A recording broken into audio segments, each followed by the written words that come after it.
Long before the pyramids became ancient wonders, before Rome ruled the Mediterranean, Egypt stood as one of the richest kingdoms in the world.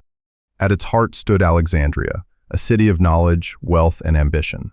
It was here that Cleopatra was born. Alexandria was unlike any other city. Its harbor welcomed ships from distant lands. Its markets overflowed with spices, silk, gold, and ideas.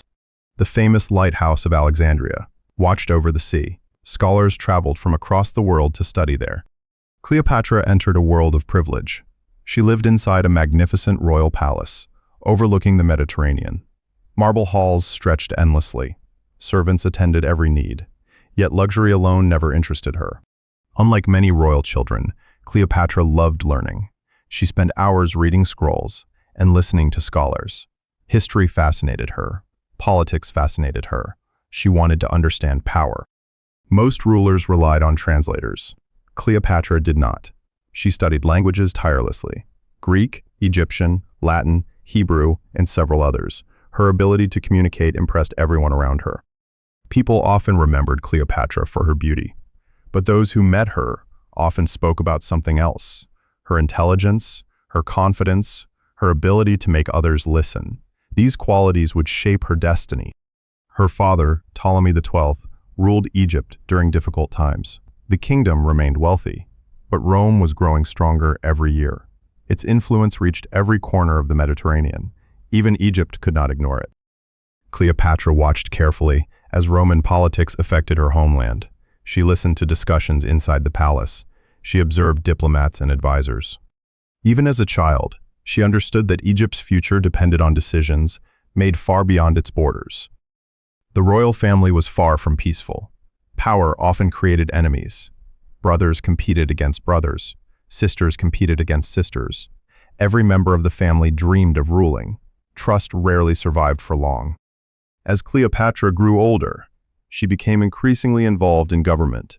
She listened during official meetings. She studied laws. She learned how rulers maintained authority. Many advisors noticed her unusual maturity. When her father died, Cleopatra was only 18 years old. According to tradition, she would rule alongside her younger brother. The arrangement appeared simple, but appearances can be deceiving. At first, the transition seemed peaceful. Official ceremonies took place. The people welcomed their new rulers. Yet beneath the surface, tensions were already growing. Power rarely enjoys sharing itself. Soon, powerful advisors around her brother began turning against Cleopatra. They viewed her as a threat.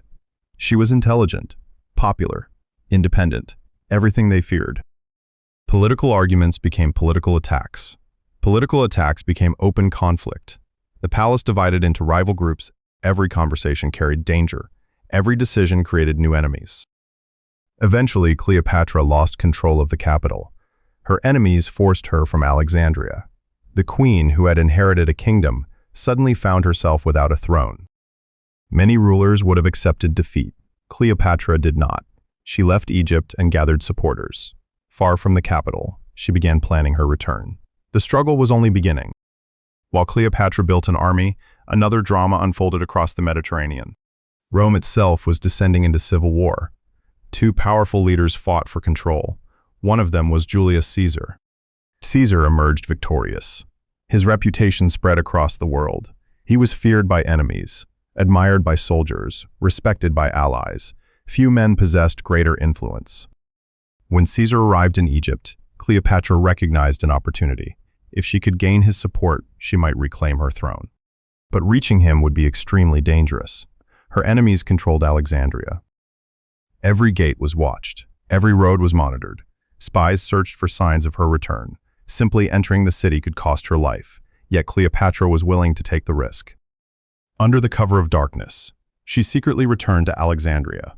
According to legend, loyal servants smuggled her into Caesar's residence, hidden inside a rolled carpet. Whether completely true or not, the story survived for centuries. When Cleopatra finally stood before Caesar, she made an immediate impression. She spoke confidently. She remained calm. She displayed intelligence far beyond her years. Caesar listened carefully.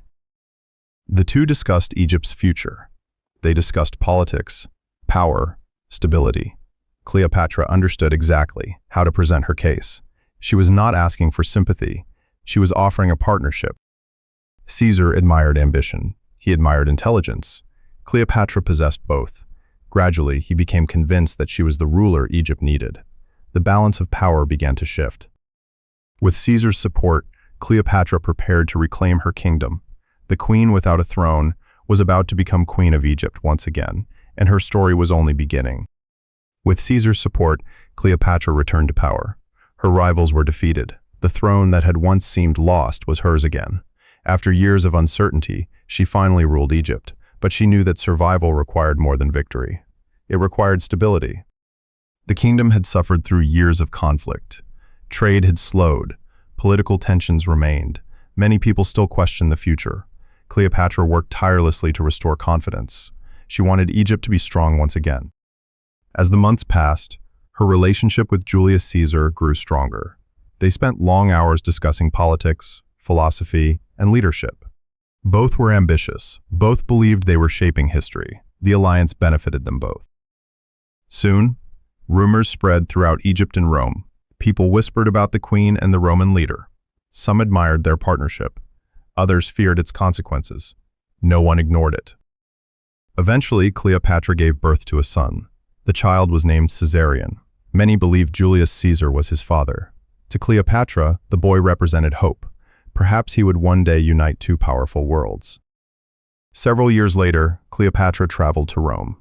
The city overwhelmed her. Its size was astonishing. Its population was enormous. Its influence reached across continents. For the first time, she saw the center of Roman power with her own eyes. Many Romans were fascinated by the Egyptian queen. Her intelligence attracted attention. Her confidence attracted attention. Her presence alone seemed to command a room. People discussed her constantly. Yet not everyone welcomed her. Some senators viewed her with suspicion. They feared foreign influence. They feared Caesar's growing power. Political tensions continued rising. Meanwhile, Julius Caesar appeared stronger than ever. Victories had made him famous. Supporters praised him. Enemies feared him. Some believed he was becoming too powerful for the Republic. Then came one of the most shocking events in Roman history. On a March morning in 44 BC, Julius Caesar entered the Senate. He never left alive. A group of conspirators assassinated him. Rome was thrown into chaos. The news devastated Cleopatra. Her greatest ally was gone. The future suddenly became uncertain once again. Danger surrounded her from every direction. She quickly returned to Egypt. Back in Alexandria, Cleopatra focused on protecting her kingdom. She strengthened her position. She secured alliances. She watched Rome carefully. Another struggle for power had begun. Among the men competing for control of Rome was Mark Antony, a respected general, a skilled soldier, a charismatic leader. His name soon became impossible to ignore. Years later, Antony summoned Cleopatra to meet him. The queen understood the importance of the invitation. This meeting could determine Egypt's future. Once again, her fate became connected to Rome. Cleopatra arrived in spectacular fashion. Her ship sailed along the river, decorated with rich fabrics and golden details. Music echoed across the water. The scene was unforgettable. Antony was immediately impressed. Their partnership grew quickly. They shared ambition. They shared confidence. They shared a vision for the future. Before long, political alliance became personal affection. Together, Antony and Cleopatra controlled enormous resources. Egypt provided wealth. Antony commanded armies. Many believed they could become the most powerful force in the Mediterranean. But another ambitious man stood in their way, Octavian, the adopted heir of Julius Caesar. Unlike Antony, Octavian preferred patience over spectacle. He understood politics exceptionally well. A struggle for power slowly emerged. Octavian portrayed Antony as weak. He accused him of abandoning Rome. He blamed Cleopatra for influencing his decisions. The propaganda proved effective. Public opinion began shifting. Many Romans grew suspicious of Antony and Cleopatra. Tension increased with every passing year. War became increasingly difficult to avoid. Eventually, conflict erupted.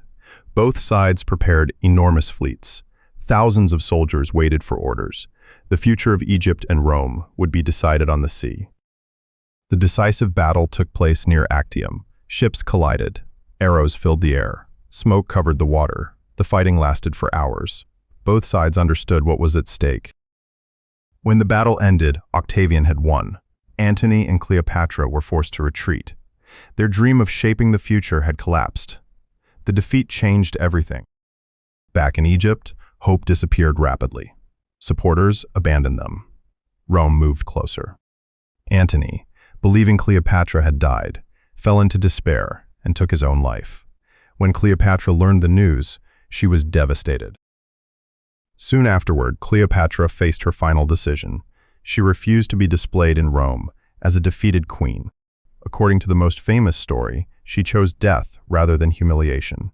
With her passing, the age of the pharaohs came to an end. Egypt became part of the Roman world, yet Cleopatra was never forgotten. For more than 2,000 years, people have remembered her not simply as a queen, but as one of the most intelligent, determined, and influential women in history. The last queen of the Nile became a legend,